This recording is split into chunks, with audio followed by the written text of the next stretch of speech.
ನಮಸ್ಕಾರ ಸ್ನೇಹಿತರೆ, ಎಲ್ಲರಿಗೂ ವಿಜಯಪುರ ಫುಡ್ಸ್ಗೆ ಸ್ವಾಗತ. ಇವತ್ತಿನ ನಮ್ಮ ರೆಸಿಪಿ ನೋಡ್ರಿ, ಸಜ್ಜಿ ರೊಟ್ಟಿ ಜೋಡಿ ಮಾಡುವಂತಹ ಮತ್ತೊಂದು ಪಲ್ಯ ನಿಮ್ಮ ಜೊತೆಗೆ ಶೇರ್ ಮಾಡ್ಕೊಳಕತ್ತೀನಿ.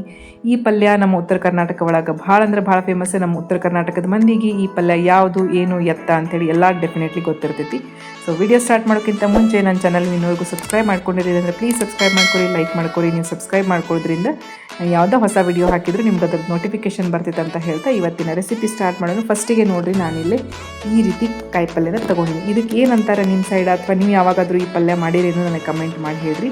ಈ ಪಲ್ಯ ನೋಡಿರಿ ಸಣ್ಣ ಮೂಲಂಗಿ ಅಂಥೇಳಿ ಉತ್ತರ ಕರ್ನಾಟಕ ಒಳಗೆ ಈ ಪಲ್ಯನ ಭಾಳ ಅಂದ್ರೆ ಭಾಳ ಬೆಳೀತಾರೆ. ಸೊ ಇದು ನಮಗೆ ಸಜ್ಜಿ ರೊಟ್ಟಿ ಜೋಡಿ ಆಗಲಿ, ಅಥವಾ ಜೋಳದ ರೊಟ್ಟಿ ಜೋಡಿ ಆಗಲಿ, ಅಥವಾ ಚಪಾತಿ ಜೋಡಿ ಆಗಲಿ, ಆದಷ್ಟು ರೊಟ್ಟಿ ಜೋಡಿನ ಈ ಪಲ್ಯ ಭಾಳ ಶೈ ಹತ್ತೈತೆ ನೋಡಿರಿ. ಫುಲ್ ಎಳಿಯೂ ಇರ್ತಾವೆ. ಸಮ್ ಟೈಮ್ ಬರೀ ರೊಟ್ಟಿ ಜೋಡಿ ನಾವು ಹೆಂಗೆ ಮೆಂತಿ ಪಲ್ಯ ಗಜ್ಜರಿ ಸೌತಿಕಾಯಿ ಬಾಡಿಸ್ಕೊತೀವಲ್ಲ, ಆ ರೀತಿ ಎಳಿಯನ್ನು ಮೂಲಂಗಿ ನಾವು ಹಂಗೆ ರೊಟ್ಟಿ ಜೋಡಿ ಬಾಡಿಸ್ಕೊಂಡು ತಿಂದ್ರೂ ಭಾಳ ಅಂದ್ರೆ ಭಾಳ ರುಚಿ ಹತ್ತಾವ್ರಿ. ಇದು ಒಂದು ಮೂಲಂಗಿ ಜಾತಿದನ ಅಂತ ಹೇಳ್ಬೋದು. ಬಟ್ ಈ ರೀತಿ ಸಣ್ಣದಾಗಿ ಇರ್ತೈತಿ. ಫಸ್ಟಿಗೆ ನೋಡಿ ನಾನೆಲ್ಲ ಕ್ಲೀನಾಗಿ ತೊಳೆದಿಟ್ಕೊಂಡು ಈ ರೀತಿ ಅದನ್ನು ಕಟ್ ಮಾಡಿ ಇಟ್ಕೊಂಡಿನಿ. ಅದ್ರ ಜೊತೆಗೆ ಒಂದು ಸ್ವಲ್ಪ ಉಳ್ಳಾಗಡ್ಡಿನೂ ಕಟ್ ಮಾಡಿ ಇಟ್ಕೊಂಡಿನಿ. ಇದನ್ನು ನೀವು ಡೈರೆಕ್ಟಾಗಿ ಒಂದು ಸ್ವಲ್ಪ ಕುದಿಸಿನೂ ಮಾಡ್ತಾರೆ, ಹುರಿದೂ ಮಾಡ್ತಾರೆ. ನಾನಿಲ್ಲಿ ಹುರಿದು ಹೆಂಗೆ ಮಾಡೋದು ಅಂತೇಳಿ ನಿಮ್ಮ ಜೊತೆಗೆ ಶೇರ್ ಮಾಡತ್ತೀನಿ ಸ್ನೇಹಿತರೆ. ಫಸ್ಟಿಗೆ ನಾನು ಕಟ್ ಮಾಡಿ ಇಟ್ಕೊಂಡಿರುವಂತಹ ಎಲ್ಲ ಮೂಲಂಗಿನ ಒಂದು ಸ್ವಲ್ಪ ಎಣ್ಣೆ ಹಾಕಿ ಒಂದು ತವಾ ಮೇಲೆ ಚೆಂದಾಗಿ ಅದನ್ನು ಹುರ್ಕೋಬೇಕು. ಅದರದ್ದು ಹಸಿ ವಾಸನೆ ಎಲ್ಲ ಹೋಗುತ್ತನೂ ನಾವು ಇದನ್ನು ಚೆಂದಾಗಿ ಒಂದು 5 ರಿಂದ 10 ನಿಮಿಷ ನೀವು ಇದನ್ನು ಹುರ್ಕೋಬೇಕಾಗ್ತೈತಿ. ಸ್ನೇಹಿತರೆ, ಈ ಪಲ್ಯ ನೀವು ಯಾವಾಗಾದರೂ ಟೇಸ್ಟ್ ಮಾಡಿದ್ದೀರಾ ಅಂತ ಕಮೆಂಟ್ ಮಾಡಿ ಹೇಳ್ರಿ. ಅಥವಾ ಈ ಪಲ್ಯ ಸ್ಪೆಷಾಲಿಟಿ ಏನಪ್ಪ ಅಂತಂದರೆ, ಯಾವುದೇ ಸೂಪರ್ ಮಾರ್ಕೆಟ್ ಅಥವಾ ಮಾಲ್ ಒಳಗೆ ಈ ಪಲ್ಯ ಸಿಗೋದಿಲ್ಲ ಅಂತ ಹೇಳ್ಬೋದು. ಇನ್ ಕೇಸ್ ಸಿಗ್ತಿತ್ತಪ್ಪ ಅಂತಂದರೆ ಎಲ್ಲಿ ಸಿಗ್ತೈತಿ ಅಂತೇಳಿ ನನಗೆ ಕಮೆಂಟ್ ಮಾಡಿ ಹೇಳ್ರಿ. ಅಥವಾ ಈ ಪಲ್ಯ ನಿಮ್ಮ ಮನೆಯೊಳಗೆ ನೀವು ಹೆಂಗೆ ಮಾಡ್ತೀರಿ ಅಂತ ನೀವು ಹೇಳ್ರಿ ನನಗೆ. ನೋಡಿರಿ, ನಾನಿಲ್ಲ ಒಂದು ಬೊಗಣೆ ಇಟ್ಕೊಂಡಿನಿ. ಅದ್ರೊಳಗೆ ಒಂದು ಸ್ವಲ್ಪ ಎಣ್ಣೆ ಹಾಕಿನಿ, ಸಾಸಿವೆ ಜೀರಿಗೆ ಹಾಕಿನಿ. ನಾರ್ಮಲ್ ಒಗ್ಗರಣೆ ರೀ. ನಮ್ಮದು ಉತ್ತರ ಕರ್ನಾಟಕ ಒಗ್ಗರಣೆ ಒಳಗೆ ಏನೂ ಸ್ಪೆಷಲ್, ಏನೂ ವಿಶೇಷ ಇರೋಂಗಿಲ್ಲ. ಅಗದಿ ಸರಳ ಫಾಸ್ಟಾಗಿ ಮಾಡುವಂಥ ಕಾಯಿಪಲ್ಯಗಳು ನೋಡಿರಿ. ಬೇಸಿಕ್ ಒಂದು ಮನೆ ಒಳಗೆ ಮಸಾಲೆ ಖಾರ ಇತ್ತಪ್ಪ ಅಂತಂದ್ರೆ, ಉಳ್ಳಾಗಡ್ಡಿ ಮಸಾಲೆ ಖಾರ ಹಾಕಿ ಮಾಡಿದ್ವಿ ಅಂದ್ರೆ ನಮ್ಮ ಮನ್ಯಾಗ 108 ನಮೂನಿ ಪಲ್ಯಗಳು ರೆಡಿ ಆಗಿಬಿಡ್ತಾವೆ ನೋಡಿರಿ ಸ್ನೇಹಿತರೆ. ನಾನಿಲ್ಲೇ ಒಂದು ಸ್ವಲ್ಪ ಅರಿಶಿಣದ ಪುಡಿ, ಕರಿಬೇವು, ಆಮೇಲೆ ಒಂದು ಅರ್ಧ ಚಮಚದಷ್ಟು ಮಸಾಲೆ ಖಾರ ಹಾಕ್ಕೊಂಡಿನಿ. ನೀವು ಮಸಾಲೆ ಖಾರ ಇರಲಿಲ್ಲಪ್ಪ ಅಂತಂದರೆ ನೀವು ಒಂದು ಸ್ವಲ್ಪ ಬೆಳ್ಳುಳ್ಳಿ ಒಗ್ಗರಣೆ, ಅದರ ಜೊತೆಗೆ ಪುಡಿ ಖಾರದ ಒಗ್ಗರಣೆನೂ ನೀವು ಹಾಕೋಬೋದು ಸ್ನೇಹಿತರೆ.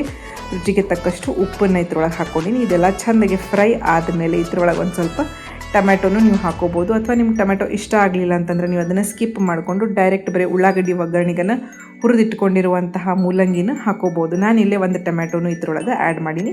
ಎಲ್ಲ ಚೆಂದಾಗಿ ಫ್ರೈ ಆದಮೇಲೆ ನಾವೇನು ಹುರಿದಿಟ್ಕೊಂಡಿದ್ವಲ್ಲ ಅಷ್ಟು ಮೂಲಂಗಿನ ಇದ್ರೊಳಗೆ ಹಾಕಿ ಒಂದು 5 ನಿಮಿಷ ಮಿಕ್ಸ್ ಮಾಡೋಣ ಸ್ನೇಹಿತರೆ. ಇಷ್ಟೆಲ್ಲ ಮಿಕ್ಸ್ ಆದಮೇಲೆ ಇದ್ರೊಳಗೆ ಒಂದು ಸ್ವಲ್ಪ ಶೇಂಗಾ ಪುಡಿ ಹಾಕಿ ಒಂದು ಸ್ವಲ್ಪ ಕುದಿಯಾಕೆ ನೀರು ಹಾಕಿಬಿಟ್ವಿ ಅಂದರೆ ನಮ್ಮದು ಪಲ್ಯ ರೆಡಿ ಆಗ್ತೈತಿ. ಇದಕ್ಕೆ ಆ್ಯಕ್ಚುಲಿ ಗುರೆಳ್ಳು ಪುಡಿ ಹಾಕಬೇಕ್ರಿ. ಗುರೆಳ್ಳು ಪುಡಿ ಹಾಕಿದ್ರಂತೂ ಇನ್ನೂ ರುಚಿ ಆಕೈತೆ ಪಲ್ಯ. ಸೊ ಈ ಪಲ್ಯ ಮಾಡೋ ಟೈಮಿಗೆ ಮನೆ ಒಳಗೆ ಗುರೆಳ್ಳು ಪುಡಿ ಖಾಲಿ ಆಗಿತ್ತು ಅಂಥೇಳಿ ಗುರೆಳ್ಳು ಪುಡಿ ಹಾಕಲಿಲ್ಲ ನಾನು.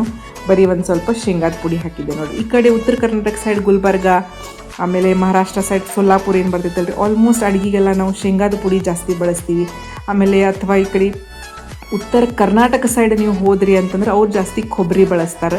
ಸೊ ನಾವು ಕೊಬ್ಬರಿ ಬದಲಿ ಬಳಸ್ತೀವಿ ಕೊಬ್ಬರಿ, ಬಟ್ ಒಣ ಕೊಬ್ಬರಿ ಬಳಸ್ತೀವಿ, ಹಸಿ ಕೊಬ್ಬರಿ ಬಳಸಂಗಿಲ್ಲ. ಅವರೆಲ್ಲ ಹಸಿ ಕೊಬ್ಬರಿ, ಫ್ರೆಶ್ ಕೊಬ್ಬರಿ ಬಳಸಿ ಮಾಡುವ ಅಡುಗೆ ಅದು ಒಂಥರ ರುಚಿ ಭಾಳ ಇರ್ತೈತಿ. ನಮ್ಮ ಉತ್ತರ ಕರ್ನಾಟಕ ಸೈಡ್ ನಾವು ಬಳಸೋದು ಜಾಸ್ತಿ ಶೇಂಗಾ ಪುಡಿ ಬಳಸ್ತೀವಿ.